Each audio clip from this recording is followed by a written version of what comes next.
سلام الله عليكم.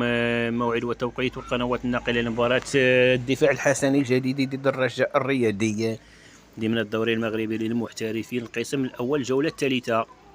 نبدأ بترتيب الفريقين. يتواجد الرجاء في الرتبة الرابعة برصيد 4 نقاط، دفاع الحسني الجديد في الرتبة العاشرة بنقطتين. مباراة قوية منتظرة بين الدار البيضاء والجديدة. الدفاع الحسني الجديدي يواجه الرجاء الرياضي مساء اليوم الأحد الموافق 28 من شطنبر 2025. تنطلق مباراة الرجاء والدفاع على الساعة 4 توقيت المغرب تونس والجزائر، وعلى الساعة 6 توقيت السعودية والقاهرة. ومن المنتظر نقل مباراة الدفاع الحسني الجديد ضد الرجاء الرياضي عبر قناة الرياضية المغربية. استعرضنا لكم في هذا الفيديو موعد وتوقيت القنوات الناقلة لمباراة الرجاء ضد الدفاع في الجولة الثالثة من الدوري المغربي للمحترفين القسم الأول.